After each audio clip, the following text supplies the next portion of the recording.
Selamat pagi, hari ini kita belajar tentang pemungutan pajak. Yang pertama tentang asas pemungutan pajak.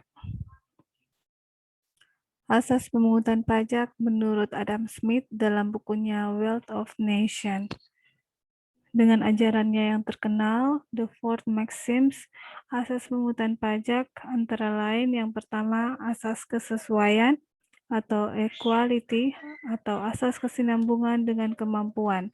Artinya pemungutan pajak yang dilakukan oleh negara harus sesuai dengan kemampuan dan penghasilan wajib pajak.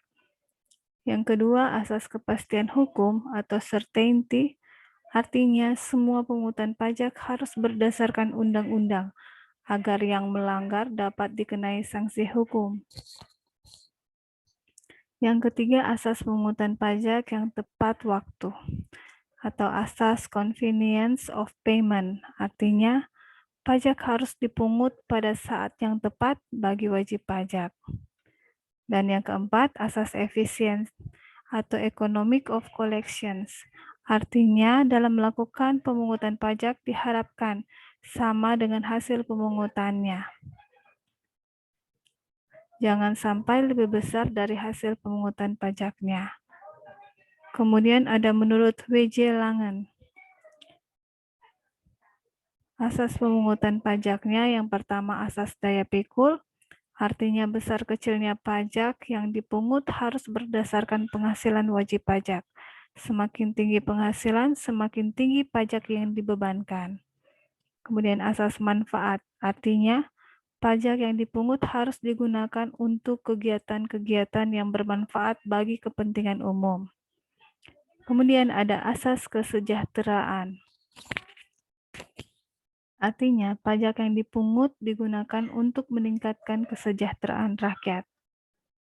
Kemudian ada asas kesamaan, artinya dalam kondisi yang sama, wajib pajak yang satu dengan yang lain harus dikenakan pajak dengan jumlah yang sama. Kemudian ada asas beban sekecil-kecilnya.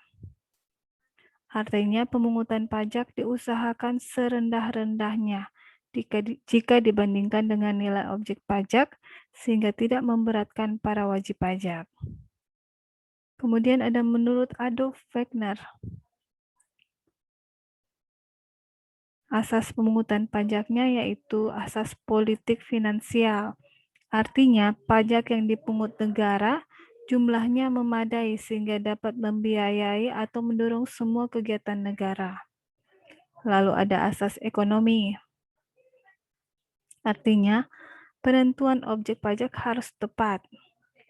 Lalu ada asas keadilan. Artinya, pemungutan pajak berlaku secara umum tanpa diskriminasi. Asas administrasi artinya menyangkut masalah kepentingan perpajakan. Kapan, di mana harus membayar pajak, keluasan cara membayar, dan besarnya pajak. Dan asas yuridis artinya segala pungutan pajak harus berdasarkan undang-undang. Dan asas pungutan pajak di Indonesia. Berdasarkan pasal 23 ayat 2 Undang-Undang Dasar 1945, bahwa segala pajak untuk keuangan negara ditetapkan berdasarkan Undang-Undang Dasar Pengenaan Pajak. Yaitu yang pertama, asas domisili atau disebut juga asas kependudukan. Atau domisili atau residence of principle, artinya pengenaan pajak penghasilan orang pribadi atau badan adalah penduduk atau residen yang berdomisili di negara itu.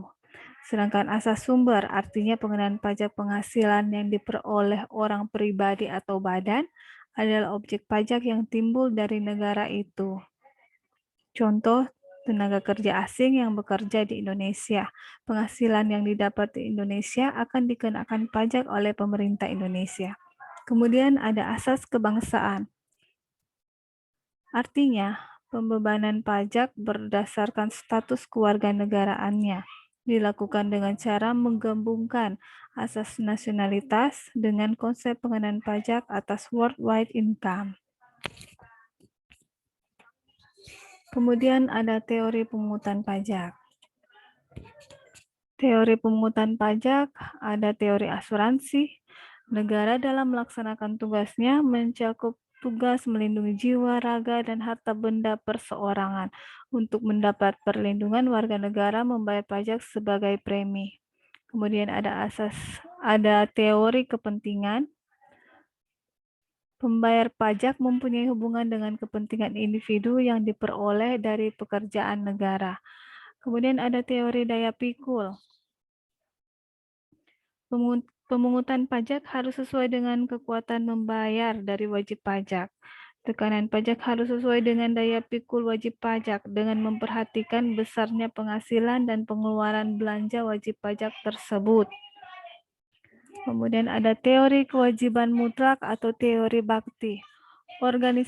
Organisasi negara mengajarkan bahwa negara mempunyai tugas untuk menyelenggarakan kepentingan umum. Dan terakhir ada teori daya beli. Negara menarik daya beli dari rumah tangga masyarakatnya untuk rumah tangga negara. Kemudian yang ketiga ada tarif pajak. Untuk menghitung besarnya pajak yang terutang diperlukan tarif pajak dan dasar pengenaan pajak.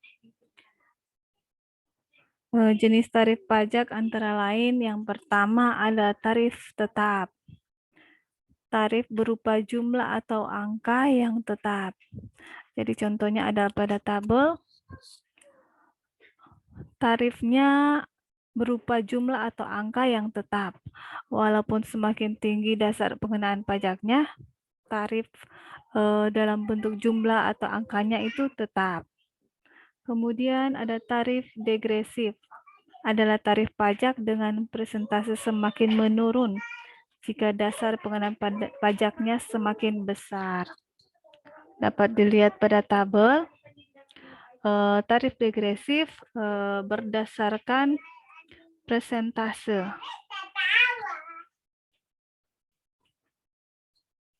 Dapat dilihat tarif pajaknya. Kalau dasar pengenaan pajaknya semakin besar, tarif pajaknya itu semakin kecil presentasinya. Sedangkan tarif proporsional adalah tarif pajak dengan persentase tertentu yang sifatnya tetap, tidak berubah. Semakin besar dasar pengenaan pajaknya, semakin besar pula jumlah utang pajak yang harus dibayar. Namun, persentasenya tetap sama. Jadi, tarif proporsional ini menggunakan tarif dalam bentuk persen. Dan tarif persennya itu tetap. Walaupun dasar pengenaan pajaknya itu semakin besar, tarifnya dalam bentuk persen itu tetap. Sehingga utang pajaknya itu mengikuti dasar pengenaan pajaknya. Semakin besar dasar pengenaan pajaknya, utang pajaknya juga akan semakin besar. Tapi tarifnya itu dalam bentuk persen itu tetap. Kemudian ada tarif progresif. Adalah tarif pajak dengan persentase tertentu yang semakin besar jika dasar pengenaan pajaknya itu semakin besar.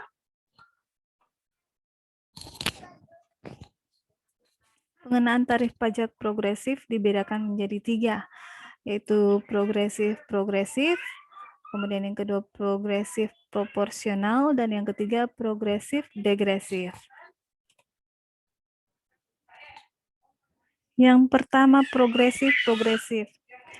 Tarif pajak berupa persentase tertentu yang semakin meningkat dengan meningkatnya dasar pengenaan pajak dengan kenaikan tetap.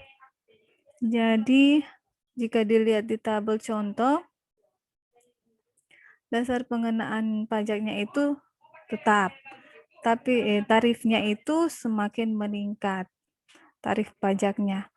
Dilihat dari kenaikan tarifnya itu juga semakin meningkat, dari 5% menjadi 10%.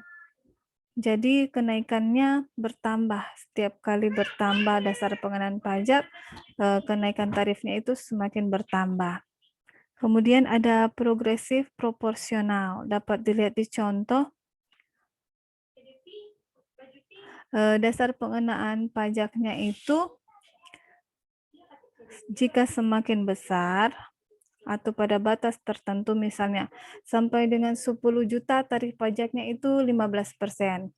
Di atas 10 juta sampai dengan 25 juta itu tarif pajaknya 25%. Di atas 25 juta itu semua menjadi 35%. Dilihat dari kenaikan tarifnya itu tetap setiap kali ada tingkatan-tingkatan kenaikan tarif pajak, kenaikan tarifnya itu hanya 10%. Jadi ditambah 10%, 10%. Di tingkat pertama untuk naik ke tingkat kedua di atas 10 juta itu ditambah 10%. Ditambah tarif pajaknya. Ya, seperti itu. Kemudian yang ketiga ada progresif degresif. Nah, kalau progresif degresif ini kenaikan tarifnya berbanding terbalik dengan progresif. Kalau progresif itu kenaikan tarifnya semakin besar dasar pengenaannya, semakin tinggi kenaikan tarifnya. Kalau progresif degresif semakin besar dasar pengenaan pajaknya, kenaikan tarifnya itu lebih kecil. Tapi bukan tarif pajaknya yang kecil, kenaikan tarifnya yang kecil. Misalnya pada contoh di tabel sampai dengan dasar pengenaan pajak sampai dengan 10 juta, tarif pajaknya 15%. Di atas 10 juta sampai dengan 25 juta, tarif pajaknya 25%. Ada kenaikan tarif sebesar 10%. Setelah itu, dasar pengenaan pajak di atas 25 juta, tarif pajaknya itu hanya ditambahkan 5%. Jadi dari 25% menjadi 30%.